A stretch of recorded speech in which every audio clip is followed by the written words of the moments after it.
of the map.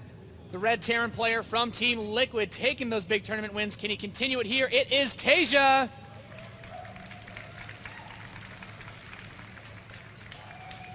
And he's up against this gentleman, considered a world-class player, one BlizzCon from Team Wunjin Stars. It is sOs.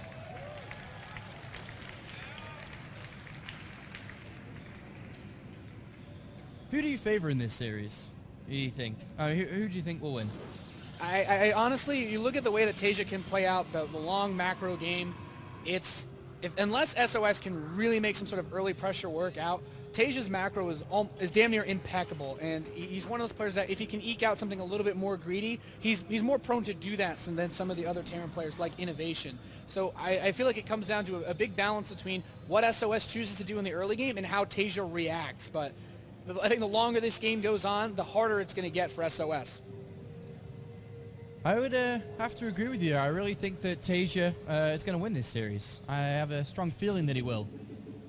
sOs has shown a lot of repetitive playstyles when it comes to Protoss versus Terran. I think he's very easily readable. He likes to use oracles early, first of all, and he always goes towards Templar play. He does switch it up to Colossus here and there to, confuse his opponent, to play around with his opponent a little bit, but he loves to go Twilight Council. It's his favorite tech choice. And I wonder how well that can be exploited here from Taeja in this series. Yeah, I mean, he does have just the one gas on the way, and I like that you bring up that Twilight Council play. There's so many different options that you can go with. I think you've even seen some like 2-base, very heavy charge lot Templar play from him. This probe is moving out. The second gas now being taken. And here's the question, because this probe is not headed straight to Taeja's base. And I feel like there's a distinct possibility we could see a little bit of trickery. Maybe he's checking for a potential hidden barracks placement, but that doesn't look like he's scouting for any proxies, Apollo. Yeah, I think he's going to be throwing down that Stargate very shortly once that Cybercore is finished, and we will most likely here just see this proxy oracle play come out once again here by sOs. And it's a style that he's used in and out, and there's the pilot, and I'm sure that Stargate's going to come down here. But if we look at Taeja, he's opened up command center first, he's got double barracks. This SCV's not quite going to spot anything up there, just narrowly passes it here. You think that Taeja can escape with minimal losses, or you think it's going to take a lot of damage to this? It's really, really tough. Command center first, sure you get the fast 2 barracks. You can put out Marines very quickly. But the amount of time that it's going to take to get 6 Marines, which is what you need to just take on an Oracle head on. And we have to consider that sOs doesn't really need to engage. The Oracle moves very quickly. There's 2 bases, so that means the Marines can't cover both bases at once. It's possible that Taeja could try to rally his units in. Now he comes in and he sees the setup. The mothership core is on the way. 2 pylons. No research on the cybernetics core immediately. It's all leaning towards a proxy Stargate here, and I think he's going to be expecting this now as well. So he's got 1 Marine out. 2 more are going to complete reasonably soon. In the time that it takes for that Oracle to complete, he should be able to get at least 2 more and be halfway done to the next 2. So it really comes down to the positioning of his Marines. He can hold this with the command center first, but it's going to be incredibly difficult to pull off. He sees the Nexus hasn't started yet, and I think this has got to trigger in his mind that what could be coming, but these Marines moving out on the field feels like a very dangerous move from Taeja. Yeah, he's taking a big gamble. I mean, if the Stargate's over there, great. Maybe he can get close to it. Maybe he can shut it down before the Oracle's out. But as we see, it's on the other side here, and Marines are not in position currently. And that Oracle could do a lot of damage into that mineral. And look how juicy it looks, all that metal and junk. And the Marines are moving out. This is such a tense situation. The Marines out on the field. The Oracle's coming into the natural. What is here to defend? There's nothing. There's no Marines at all. The Oracle immediately comes in, activates that pulsar beam, and we're seeing the SCVs just drop left and right. He's already got 4, 5, 6 SCV kills, and this is just a fantastic spot. The Marines moving across the map, but he's got an Oracle here. The Nexus will be done. There's nothing he can do. GG. That's simple. That's simple. That's how to beat Taeja. Production is set up. So we're here. We're on Akalon Waste, and we're about to find out if this man in the top left can even things out. Spawning as the red Terran player from Team Liquid. He's down 0-1. It is Taeja.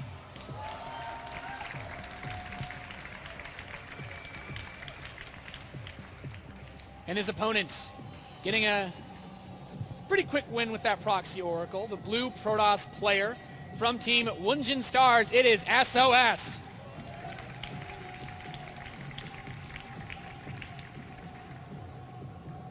Okie doke. So, what does sOs want to do this time? sOs has had A lot of different builds that he can open up with if he wants to mess around and really play some mind games and keep being unpredictable, whether it be a 10 gateway opening, whether he does go for the same build again here. What do you think that SOS is? What do you think he's going through his mind after that easy victory? You think he's like, all right, nice leg up in this series, let's go back to normal, or do you think he'd just kind of accelerate from what he started with? Well, the thing is, and we're already seeing Taeja's a very flexible player, choosing to go with a very fast gas. There's an option here for a fast Hellion drop. He could do any type of mine drop. And he's kind of saying he wants to take a bit more control of this game. He's not going to open anywhere near as passively. But as far as SOS goes, this is a map that's kind of always favored Protoss versus anyone. It's easier to take that third base if you want to take the pocket base. Even the outer base is easier to defend. And it's the fourth base. The late game just always looks good for Protoss on this map. The 4-base setup is among the easiest to get in any map that's been in the pool in any pool for any tournament this year. So the probe's going to go out with a fast scout. We can see the direction of the probe. He actually wants to scout. This isn't necessarily going to be another proxy. Checks for the fast command center. And I'm wondering if he takes a second gas or if he just slows it down a bit and goes for the very quick Nexus. Well, he's going to see this late barracks now, isn't he? He's going to understand that this has been a refinery first in this game. So I don't think he's going to try to be aggressive here. We'll just play on the defensive stance because he knows that Taeja sacrificed a little bit of economy to be able to get up to this barracks and the chance to build the factory immediately once it's complete. And we're potentially going to see Taeja play a little bit aggressive in the early stages here. And SOS, going to have to start thinking about setting up a defense against what doesn't really know what's coming, but knows that something at least is going to be heading his way soon. Yeah, I'm wondering what SOS thinks about the positioning of these buildings, since it's kind of set up where it looks like if there's an add-on built at some point, the barracks has to produce it because of the way he placed the factory. Is it going to be a quick reactor for either a Hellion drop? Is he going to just? Yeah. I mean, there's still. He's still probably going to put down the starport once that factory completes. I feel like mine drop is probably one of the safest gas first builds that you can do, just because you can theoretically have a very fast widow mine if your opponent was doing some sort of fast oracle play, and that's what it is. The starport starts the widow mine as well, and this probe just wants to see when or if anything moves out the front. All right, and he's just sitting there, nice and tight on that Team Liquid badge. SOS, he's going to have to throw down that robotics facility immediately here, realizing that absolutely a Widowmine threat is possible. And he's going to have to get those, or at least a single observer out, at least one, potentially two. And SCV does move down, and SOS does spot it. Doesn't see anything else for the time being here. And even Hellions after this as well. This is quite a bit of dedication to resources from Taeja into this. Think it can work? Think he can crack a hole somewhere in SOS? There's a lot of potential for a build like this to do damage early versus a Protoss, and you know, it's not just because I coin flip like this on ladder all the time, but this build, you use the two Hellions basically. One of the most powerful types of attacks that you can do versus a Protoss on a map where the main base isn't completely covered by a photon overcharge is trying to drop the ramp space. There's a lot of different angles that Taeja can try to approach this from. He can press the front, use the Widow Mine to try to just blow down maybe one of the quick stalkers and gain an early win.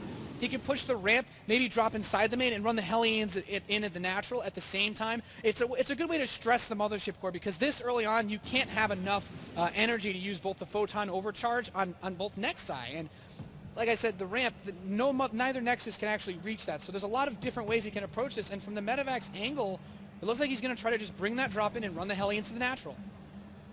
Let's see how successful this is going to be. Taeja needs to get some damage dealt here. And already the probes are being pulled back here. Taeja spots it. Widowmine does put itself down. Hasn't found anything yet. Well, he's found the Mothership Core. And that's trying to get away here as these Marines do get picked up.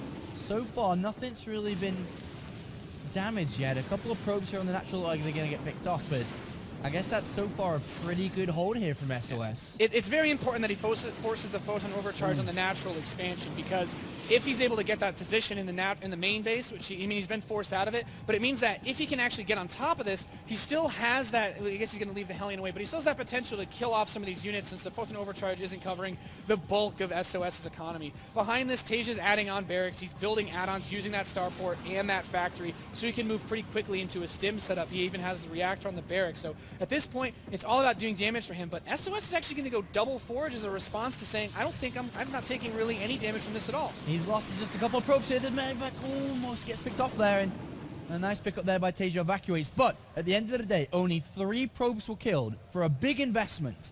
The probe difference between the both, 28 SCVs to 37. probes. A massive difference. And then put on top that we see SOS going double Forge here. There's going to be Taeja, who's going to be very late with stim and combat shields because of the dedication towards the factory and starport early. There's no way for him to pressure anytime soon. This is a good setup from SOS here. I think he's going to be feeling very comfortable with the position that he's now in and spotted with the Observer there. Yeah, and he knows everything that's going on. I mean, if he saw that swap, then he knows just how late this stim is starting. He's been getting in the concussive shells before the combat shield, just in case he needs to do a little bit of defense. But I think you make a great point about the way that SOS has responded to this, because he knows that this is not something that's easy for a Terran to just go into 3 command center out of. So the double force play, not really punishable, but it also lends itself to the Twilight Council, which you'd mentioned being a very preferred level of tech for SOS, much more than the Robo. He had the Robo facility, but we don't see the Robotics Bay. There's Charge. We could see that Templar Archives, and maybe him try to go for some sort of +2/2 timing attack. Yeah, there's a lot of options here from SOS to choose from, whether he just sits back and plays the game out very long, plays very defensive, takes a third base soon, gets up to 3-3, and just plays a very passive game until the game is where he wants to finish it with. But a scan does come in from Taeja, does reveal the double forges and the Twilight Council, so a good scan from him. And he does realize what he's going up against. But can he do anything about it? That's the big question here, because with the late stim, he does have a medivac or 2 medivacs full of units, but with 1-1 about to be done, with the Mothership Core with a Photon Overcharge available, he's going to try to bring this double medevac drop in. There's not really too much space to be found. These Stalkers do more than enough of a job to just ward this off. Without the stim, you don't really quite have that punch you need to take out this Protoss army just yet. And as you stated, if he does actually commit to either one of these bases, the Photon Overcharge is available. And if he overextends, there's also the potential of a Time Warp being used to lock him in. 2-2 is starting out at the 10:30 mark. The Templar Archives is about to finish. A Warp Prism is coming in. Charge is less than a minute away. And we could see SOS really bring some heavy aggression back towards the Liquid player, who still doesn't have anything like, he's got just his 1 engineering bay going with his upgrades, no 3rd command center yet. He's actually going to move straight up to 5 barracks. He wants to try to power up economy to match this upgrade lead of the Protoss player. Big drop here, 4 Stalkers. I think they're just going to drop on top of those. 4 Stalkers aren't really going to stop 4 medivacs full of units. And a big drop here by Taeja. Where are the units of SOS a little bit down onto the natural out of position? They will come back. Charge is almost done. This will help out a lot to defend. A good move here by Taeja. He's got a lot of damage done, and he has found a way. But one thing to note, when... Oh, Light Templar don't get to the Archon either. But all this is actually going quite bad here for SOS. What I was going to say, when using the Twilight Council and Templar Archives, it frees up the robotics facility. That counterattack from the Warp Prism is a big potential to do something good here. Yeah, it's about as good of a trade as Taeja could have possibly gotten, and it also reveals to him that he's gone for the Templar tech. He has the Warp Prism out, but all he has is Sentries and an Archon. The Photon Overcharge is going to try to help this, but at this point, there might be enough bio to barrel through this. Zealots being warped into 2-2 is close to completing the Archon. Even the probes being pulled to try to stop this assault. The Archon is dead, stepping up the ramp, focusing on these Sentries, and the probes with their little tasers are trying, but I mean, Taeja's got too much here. He's building another Widow Mine inside of his opponent's base, and I mean, he doesn't have that much army left over. Once the Photon Overcharge wears off, it's already worn off in the main base. He could jump straight back in there if he wanted to. All right, let's find out if SOS can hold on. He's going to have some good upgrades soon, but he needs to keep holding on for now. But it looks like Taeja's putting a lot of pressure on his opponent. Photon Overcharge is still going on that natural nexus here. Archon manages to escape. Can he hold on? Because that Warp Prism, I think, is somewhere close towards that main base. It's going to come out to play soon, but can he hold on? I mean, this is the perfect anti-timing for Taeja. 2-2 is about to finally complete. Will really give these Zealots a lot more staying power versus this Terran army, but he's still producing these Widow Mines. Might actually kill the Mothership Core with that Widow Mine, and he does. And with no Stalkers, he can kite versus these Zealots. It's like, okay, yeah, you've got the upgraded lead and Charge, but this factory actually acts as a really great way to mess with the AI. The Zealots have to run around it to attack this Bioforce, and Taeja with the Death Rally constantly pushing across. SOS trying to build a defensive Photon Cannon will not be enough, and Taeja ties the series after what seemed to be a completely botched opener. This is a quality game here, and let's hope for a quality finish for it as well. Yeah, it's time to decide who moves on, or at least gets this match. Spawning in the bottom right position of Whirlwind, the red Terran player just tied it up after a pretty failed aggressive opening from Team Liquid. It's Taeja.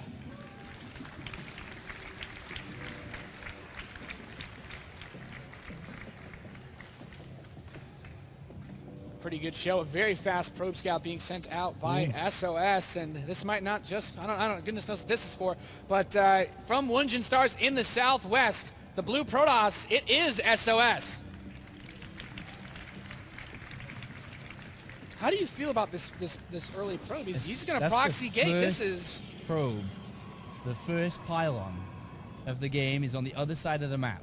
He's taken a risk, whether on Whirlwind, if you didn't know, you can spawn in any of the corners here. So technically, Taeja could have been top left. But Taeja is bottom right. There's two locations which this pylon is obviously very close to, the bottom right and top right. And we are going to see a gas first come out here, which is going to obviously delay the barracks. The gateway is down at 10. And this is obviously super aggressive. We're probably going to see the gasman taken up behind it, right? It's going to be like a Zealot Stalker play off 10 gateway. So this is a pretty powerful attack that SOS can bring. There's two things working against him, though. Not only, obviously, the scouting. He has to find out which base Taeja is at. But the distance from the gateway, it's not like one of those Akalon waste maps where you can get it really, really close to the Terran player.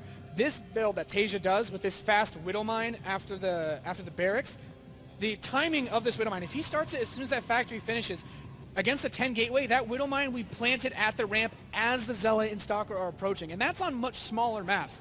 If Taeja puts this Widow Mine at the ramp, I don't see too much of a way for him to get overwhelmed early on. It's going to come down to the control and just how aware Taeja is of the potential game situation.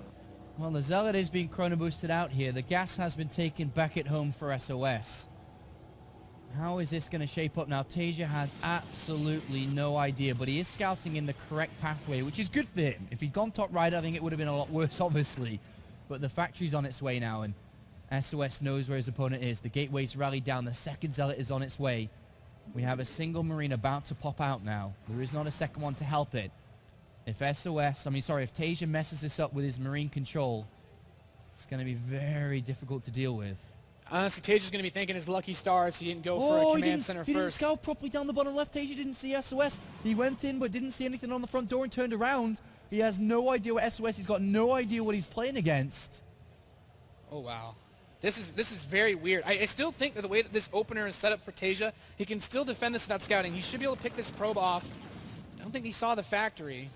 This has been hidden. So the Widow Mine's on the way. It's headed over there. The Stalker's going to be coming out in just a few seconds' time. So about 30 seconds before that Widow Mine comes out. The Widow Mine, against an attack like this, it guarantees you one kill against something. Worst case scenario, that Widow Mine hits a Zealot that splashes against Taeja's own Marines. But now he scouts. He's like not in the top left. And he's gonna be a pretty sad realization when he finds out that SOS is in the bottom left the whole time. 2 Zealots and a Stalker against 3 Marines. The Widow Mine's gonna help out great, but where is it gonna be positioned? And Taeja's like, how is this happening to me? Taeja's in a lot of trouble right now. The Widow Mine is placed.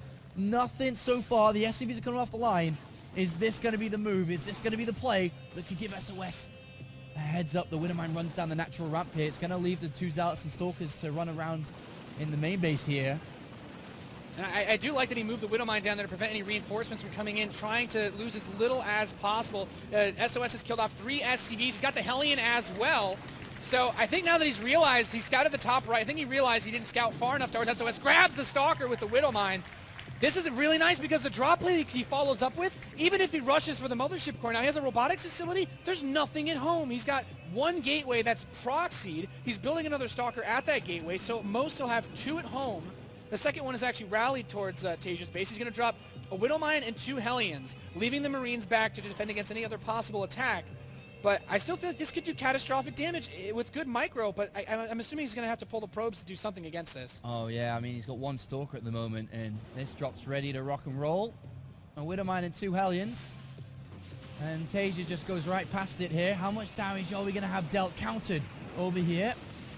Widow Mine starting to plant itself. The Hellion's doing some damage. Not able to kill it off. Widow Mine grabs 2 probe kills. Nothing super crazy just yet. Hellion's managed to grab a 3rd, and he really hasn't done a crazy amount of damage to this just yet, but the economic investment made by SOS into this, every probe he loses is pretty much worth gold. It's 22 SCVs to 22 probes. The Protoss player, I mean, both of them are still on 1 base. So. I mean, yeah, it's almost equal in that regard. They both invested a lot to attack initially, to counter-attack. Neither of them have poured out significant damage, and both of them are going to fall back to an expansion play here.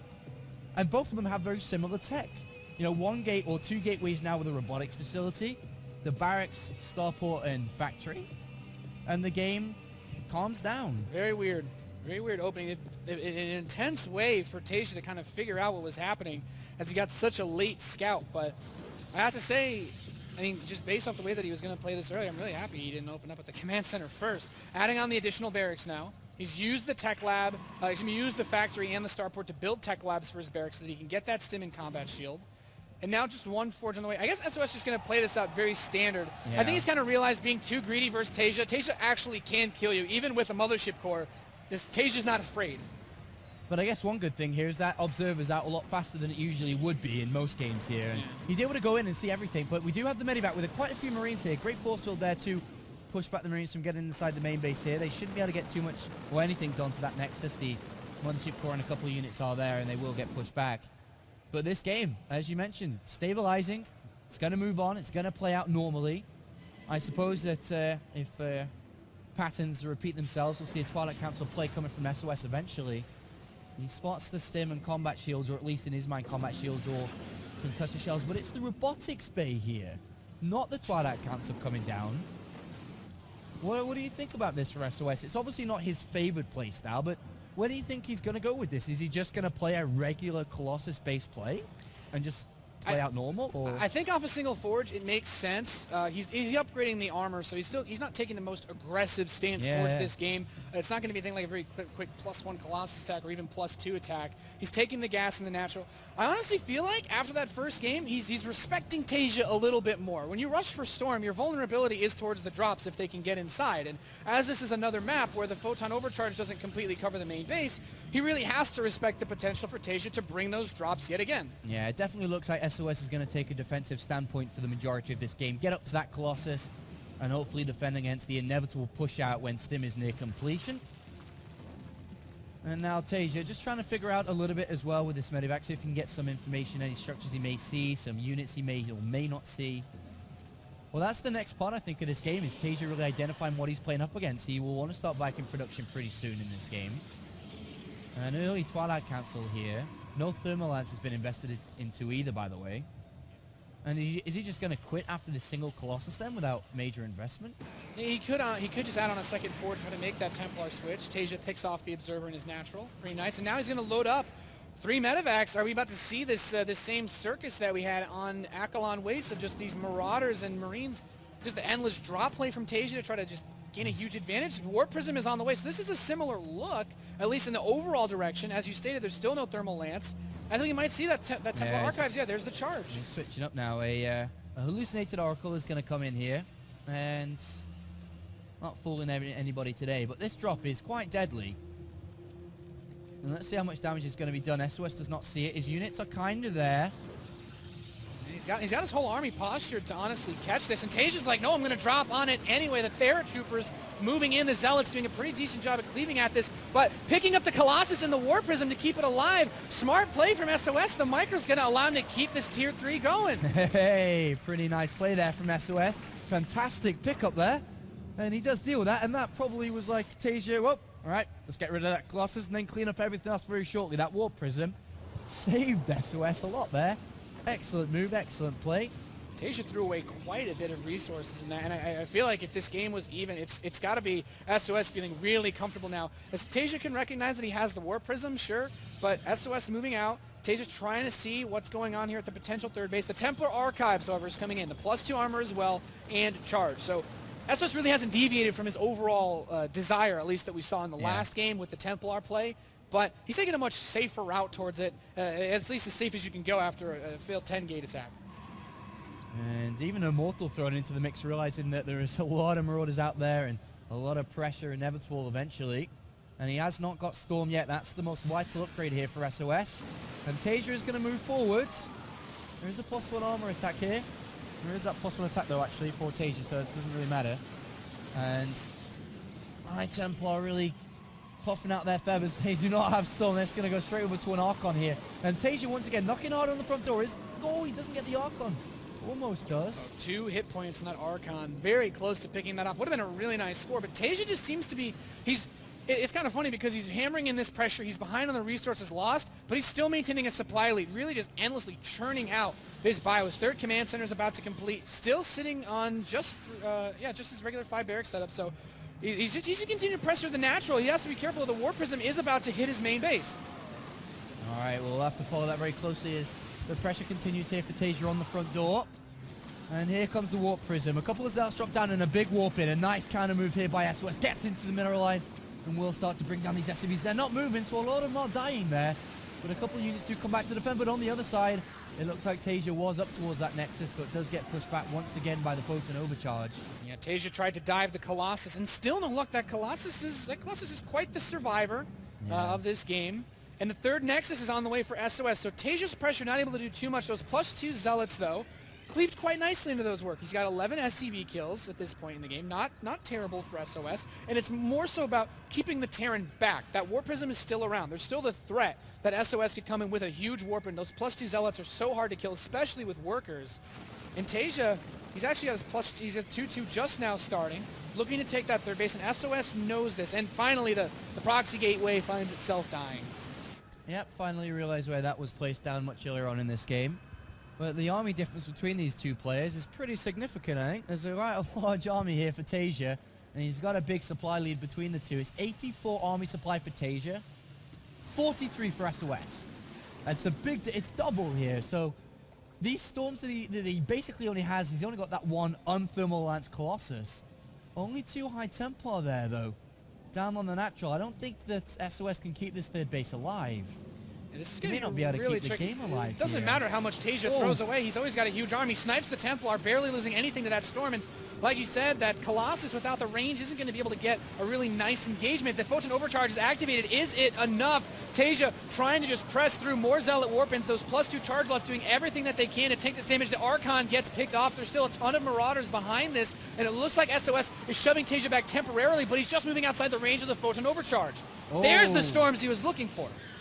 Yeah, it does push Taeja back for now with feedback on that, but I think if Taeja changed his direction a little bit, went to the top left, he'd probably find that third base and pick it off quite easily, as sOs isn't going to come down to the low ground to defend. He's got minimal units here, and sOs is going to lose his third. Taeja will unlock that, pick it off quite easily, and that's going to give Taeja a substantial lead in this game. But oh, sOs has moved down to defend it. Taeja, see, he split off 2 Marauders to check for the army coming, saw it and dove on it. Taeja is just saying, aggressive play. I'm a very difficult player to kill aside from that Oracle. But man, you know, after what seemed like that was a very, very